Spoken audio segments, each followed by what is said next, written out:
Hello বন্ধুরা, এই ঠাটাপোড়া রোদে এই যে সাইকেল নিয়ে বেরিয়েছি, এক জায়গায় যাব।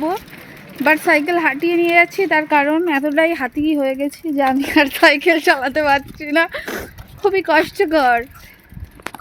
দুজনকে নিয়ে আমি অনেকটা পথ স্ট্রাগল করে আইছি, এখন আবার জীবন বেরিয়ে যাচ্ছে, আমি আর পাচ্ছি না। তো শেষমেশ আমরা সবাই হেঁটেই যাচ্ছি। তো কোথায় যাই চলো দেখাই। রোদে চোখ খুলতে পারছি না।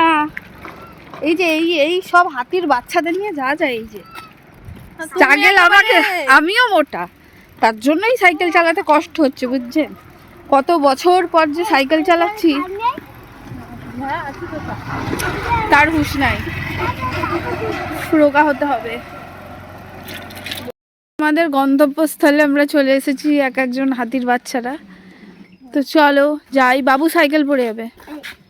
চলো, আমরা একটু ধ্যাং ধ্যাং ধ্যাং ধ্যাং করে নাচতে এসেছি। তো এই যে পুকুর এত সুন্দর, বাবু বলছে এই পুকুরে কে স্নান করতে চান তাড়াতাড়ি চলে আসো। বাবু বলছে পুকুর থেকে এই পুকুরে সাপ নেই কেন, তাই তো বাবু?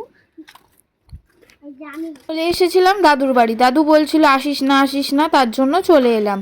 এসেই দেখি পুজো করছে দাদু, তো প্রসাদ খেয়ে নিলাম। এই যে ঠাকুর দেখিয়ে দিলাম, সবার মঙ্গল করুক ভগবান। আস্তে আস্তে দেখি মাছ ধরছে, দেখতে দেখতে চলে এলাম বাড়ি। টাটা।